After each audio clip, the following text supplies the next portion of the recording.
Hi everyone, this is Ben and join me as I explore Europe, one city, one journey, one story at a time. Let's go. So for today, I have a special episode for you guys because this is my last night with Neustadt and Holstein. Hindi naman last night, mga couple of days alis na kasi ako at almost 2 years, 8 months, and 27 days ako nakatira dito and medyo na-appreciate ko kasi naging park rin siya ng buhay ko at halos lahat kilala ko na dito. Especially sa banda sa workplace ko. Share ko lang. So, this episode was very special. Medyo bugto nga yung mata ko niyan eh. Hindi dahil sa kalungkutan, dahil sa kagutuman. Nagpapalpitit na ba yung gutom mo? Pag ganito yung edad mo, no? May, ka na? May time frame yung pagkain talaga. So, nagbabike ako papunta sa dati kong trabaho at isa-surrender ko itong bike. Ito pala yung ginagamit namin for work. Madalas, ito yung gamit ko. Naka-personalize na tong bike na to. Parang sa akin na siya nakadikit. So, Neustadt and Holstein was founded in 1244 by Count Adolf the Fourth on Schoenberg. The name was literally the new town in Holstein. Built to provide modern Baltic port for the region because of the deep, natural harbor is quality to become vital satellite trading hub for the powerful Lübeck Asiatic League, specifically fish, grains, and timber. So, the marine booms the pagoda in 19th century.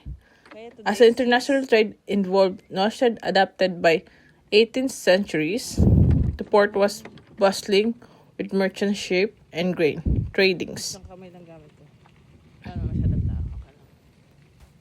So, sa nakikita nyo, itong side na to is commonly beaches dun sa right side. Nasa taas ako, kasi trip ko lang. Dito ako dumaan kasi alam kong safe at hindi masyadong maraming tao. Kasi doon sa may highway, medyo marami ng tao. Yun nga, as you can see, more on para siyang port. Baltic Sea. Yun nga po pala yung tinatawag na Baltic Sea. At masyadong maraming dito, yacht club. Medyo mabigat po kasi itong bike na to.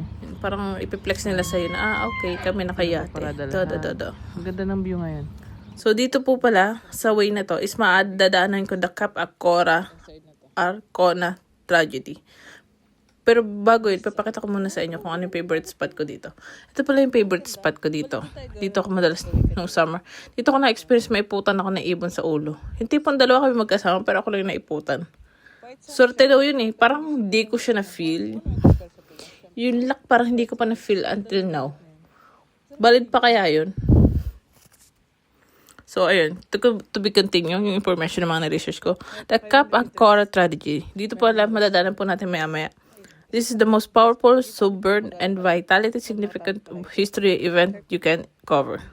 Just day before World War II, ended up SS 4,000 of concentration camp prisoners into ship anchored by Bay of Lübeck, including luxury ocean liner Camp Acora and the cargo ship of Tilbeck.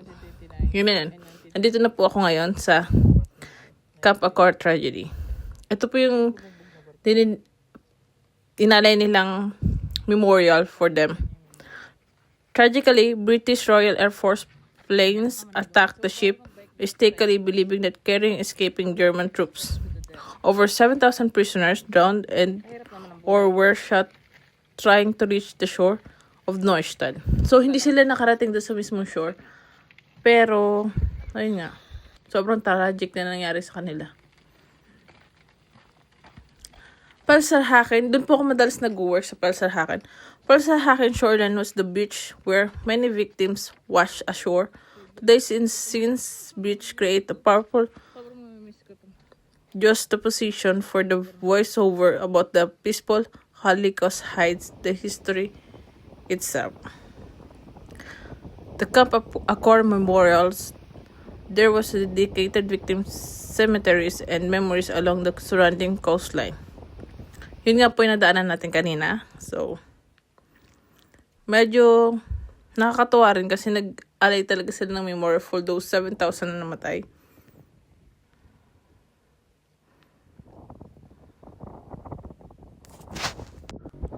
The district of Neustadt and Holstein is the Ostholstein district, East Holstein, within the state of Schleswig-Holstein.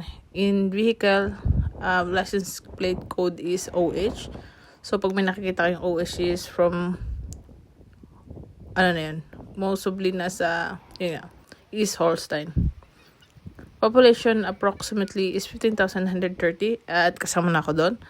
Best weather was summer heights started in June through September, being around 70 Fahrenheit to 21 Celsius. In July and August, July is only sees the clearest skies of the year. So, mostly August kasi na-experience ko medyo, ano na siya, gray na. Autumn na eh. So, winter will start by January and February. So, major tourist spots is the Acora Marina, Neustadt-Holstein for famous for housing.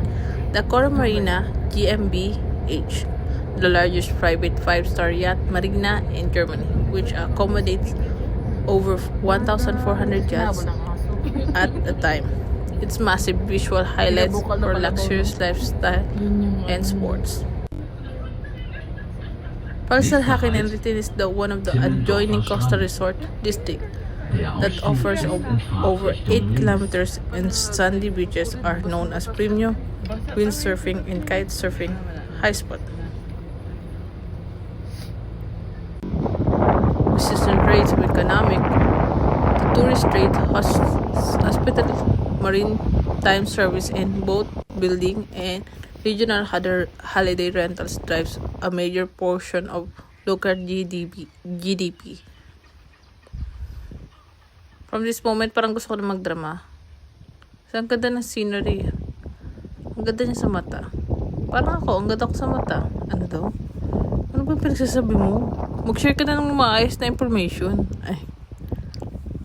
During that time, ito talaga yung best time eh. Kasi maganda yung weather. Malakas maka-cinematic. Ito yung moment na ma-appreciate mo na lang yung lugar. Hindi ka na magtutok. Hihinga ka na lang. Ay. So, nagplano na pala akong umuwi kasi medyo napagod na ako. Nagpapalpitit na talaga yung gutom ko eh. To be honest. Kasi wala akong almusal eh. Alam mo yung pag wala akong breakfast.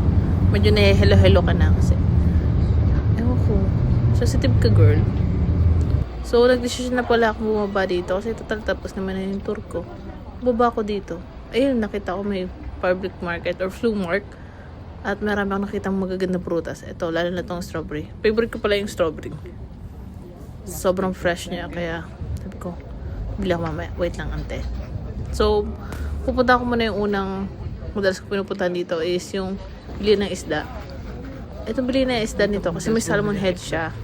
Yung salmon head na yun, it costs 50 cents for euro. So, 30 pesos siya, isang salmon head. Pero hindi salmon head ang bibilihin ko ngayon. Bibili ako ng salmon strip belly. Yung ganyan. Salmon fillet. Ang tawag. Yung kasi yan, medyo expensive. Pero itong side na to, medyo mura siya. 7 euro siya per kilo. Bibili ako ng 1 kilo kasi masarap lang siyang prituhin pag uwi. Ito pa nga lang yung suot ko. I-flex ko na suot ko. Mukha akong referee sa somewhere. Parang familiar, parang referee ka ng football. O ng Chinese garter. Hindi ko alam, parang mukha akong referee ng time na parang mukha akong referee ng some sports. Hindi ko alam kung anong sports. Hindi ko maipunto kung saan sports siya. Naka-accurate yung outfit ko. Pero yun yung nafe-feel ko. Kasi nagkap pa ako ng Nike, di ba? Ayan, full pack. Ito pa nga na yung wallet ko na medyo nahihirapan na sa akin umintindi. Kasi hindi ako marunong kumawag ng financial struggles ko. Ano daw?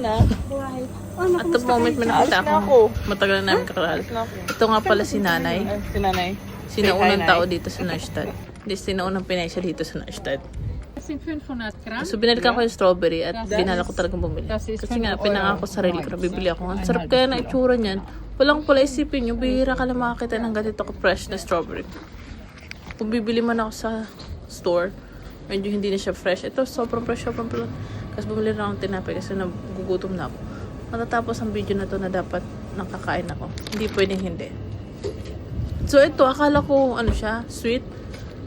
Karne pala siya, yung nasa gitna. So, hindi na ako nakatiis. Nag-decision na akong ngumuya.